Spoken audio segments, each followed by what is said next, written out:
centuries, this valley, a part of the now world-famous Tennessee Valley, waited. The land growing rich from the seasonal carpeting of leaves, the brush teeming with game, streams flashing silver with fish. It waited in abundance for the hack of the pioneer's axe, the cut of his plow, or of his crude log hut, marking the beginning of a new life, the beginning of Huntsville.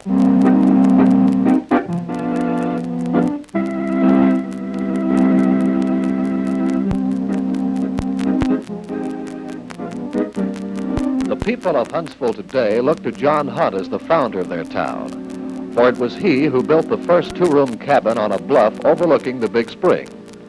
A veteran of the Revolutionary War, John Hunt brought his family from his native Tennessee to begin the settling of what he thought might someday become as large as Nashville. The Big Spring, probably never before seen by human eyes other than the Cherokee or Chickasaw Indian tribes, gave promise of providing the nucleus for such growth. Settlers began to follow Hunt, and thus began the rise of a town later to become famous on an international scale, with a history to trace from muskets to rockets. In the early years of the 19th century, when Alabama was only an Indian name, the trek of settlers coming to Madison County established places of worship of all denominations, where they placed their faith in a greater power.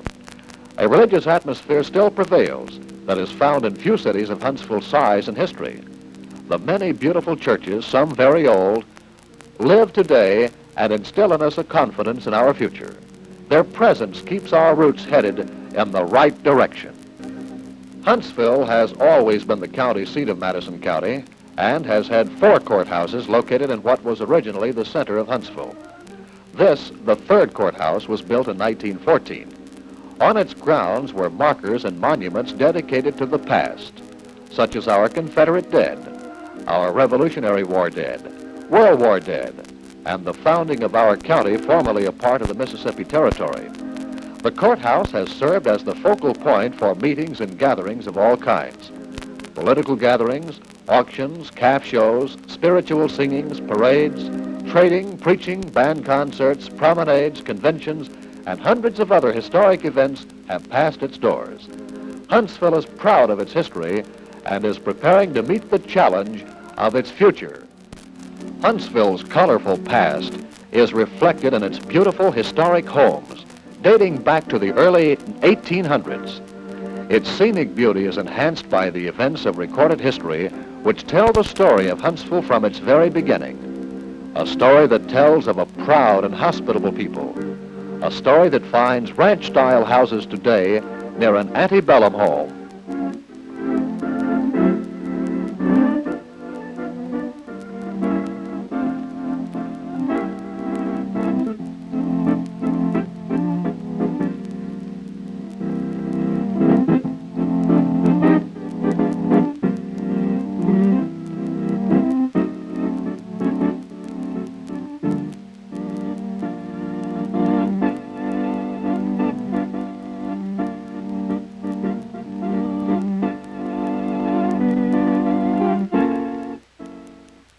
Social events through the years have changed, as have many other aspects of living in this beautiful area. Most social events of the early years took place in the home. This is likely the reason Huntsville's early homes were so elaborate and beautiful. One home had 3 parlors to accommodate its social functions. Another was the scene of a reception held for a world champion Jersey cow named Lily Flagg. This is reported to have been one of the biggest social events in all of Huntsville's history. Needless to say, milk was the beverage of the party. Styles of homes varied from early American to antebellum and colonial. French architecture played a small part in Huntsville's history, too.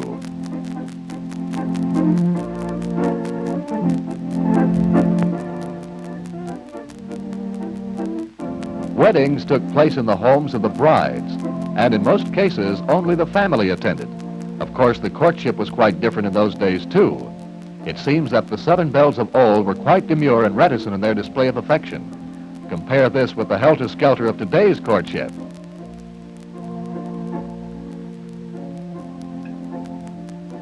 Jimmy Taylor served as chairman of the Sesquicentennial celebration. On his shoulders fell the primary responsibility for success or failure of the largest undertaking that Huntsville has been called on for. It was only after long deliberations that the Board of Directors of the Huntsville-Madison County Chamber of Commerce, the sponsor of the celebration, selected Mr. Taylor and his executive committee.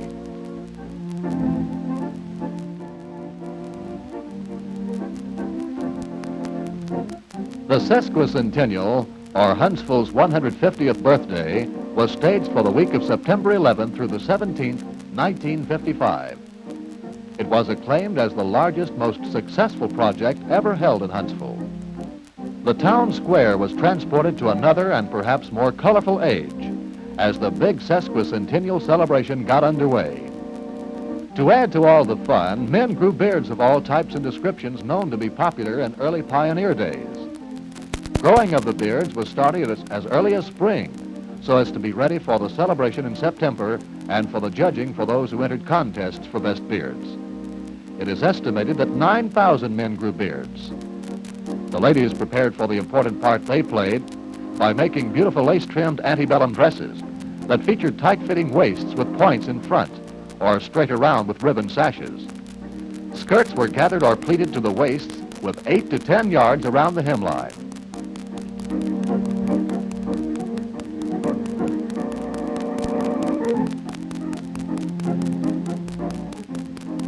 Thousands came on foot.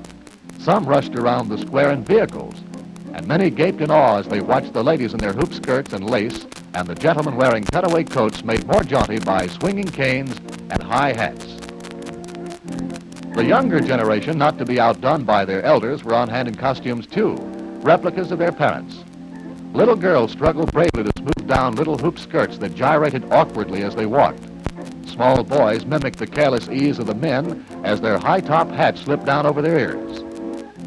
Meanwhile, at nearby restaurants, Confederate dollars quickly changed hands as promenaders took time off to rest feet and cool off with a cool drink on those warm midsummer days of the year 1955, 150 years after Huntsville's beginning.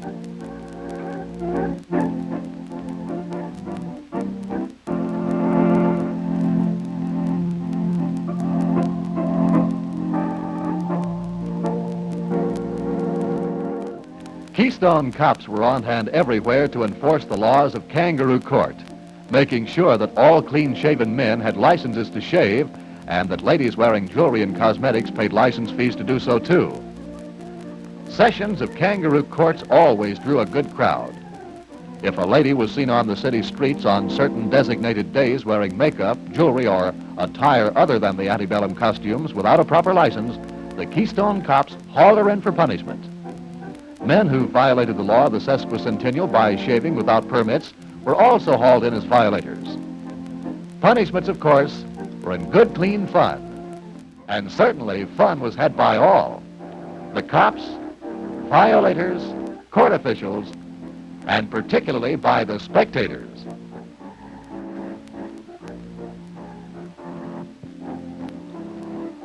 An outstanding feature of the celebration was selection of queens. Queens were selected from over 110 contestants, sponsored by each chapter of the Brothers of the Brush and Sisters of the Swish. Mrs. Joyce Hollingsworth was named Queen for Huntsville, and Elizabeth Hunters was named the Madison County Queen.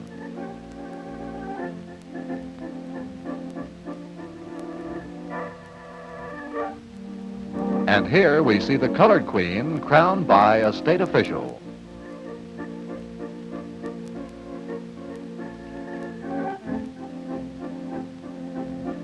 The gaiety of the celebration was fully displayed with wailing sirens and crackling fireworks. Spectators numbering over 30,000 gathered to watch colorful parades scheduled all through the week of the celebration. In addition to all the vibrant color contributed by the beautiful young ladies in evening gowns and antebellum dresses, there were floats flashing scenes from the past. Costumes and decorations lent a colorful atmosphere to the parades.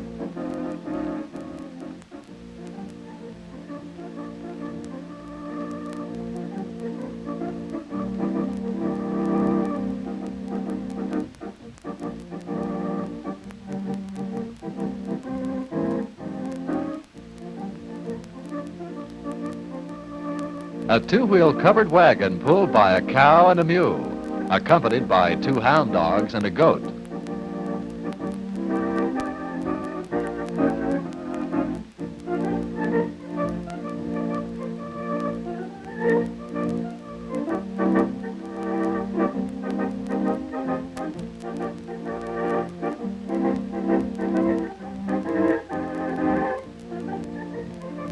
A cabin symbolic of those that were the homes of Huntsville's pioneers. These, with many commercial floats, organization floats, and others, gave the viewers a vivid recollection for many years to come. The committees established for this gigantic undertaking could literally be counted in the hundreds. And to quote one of the author-contributors of the Sesquicentennial commemorative album, Huntsville is a great city, and this greatness can only be attributed to the character of its citizens and their predecessors, who throughout the years of our growth have been so wonderful and so gallant in promoting and bringing to reality the program which we have achieved.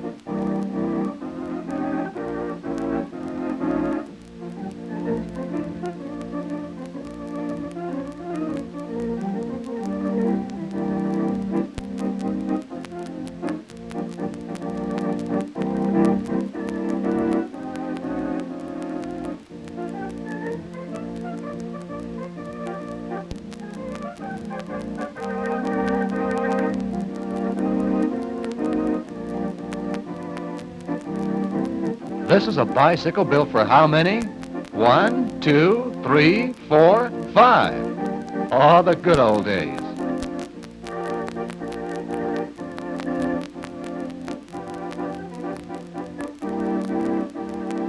To heighten the enjoyment for the kids, a carnival of rides came to town and set up on the roped-off south side of the square.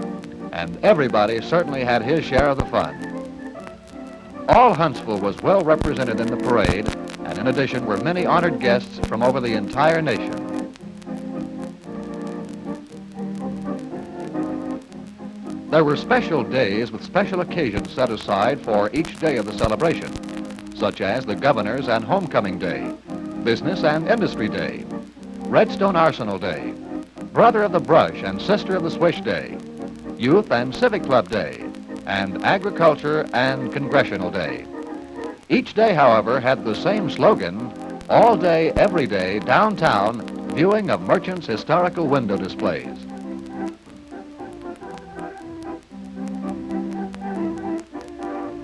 As it has been said before, there were not too many serious moments throughout the celebration. Everything was kept in a lighter vein by the various chapters of the Sisters of the Swish and the Brothers of the Brush. A few of the names given the chapters of the Sisters of the Swish included Hoops, My Dear, the Wagon Tongues, the Prudent Petunias of Pulchritude, the Swishing Outrousins, the Bustle Rustlers, Central Cafe Cuties, and other fancy names taken by various civic clubs and sororities. The Brothers of the Brush coined such names as the Ridge Runners, the Rail Splitters, Harum Scarum, the Gas House Gang, Fab Lab Fuzzies, Thiocol Woolly Boogers, the 5 Points Apple Knockers, and many other names popular with the in crowd of that era.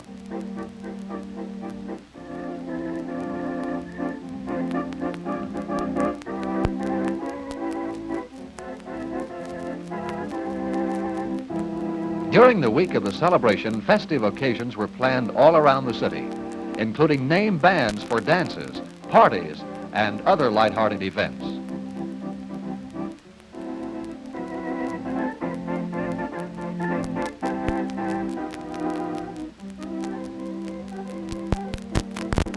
Everything was planned for a lighthearted good time, and seemingly everybody did just that. But as can be seen here, there were many, many hours of hard, painstaking work put into the making of the various functions and the big parades a big success.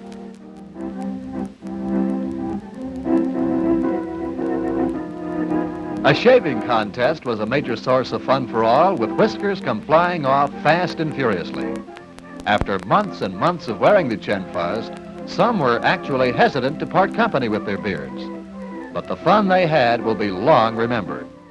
Another outstanding feature of the Sesquicentennial was the ceremony marking location of the time capsule on the south side of the courthouse lawn. The time capsule, containing documents reflecting life in this era, was entombed with dedications to the Huntsville of the year 2005, when the capsule will again be opened. Before the burial ceremony began, the proceedings were carried out with a light atmosphere.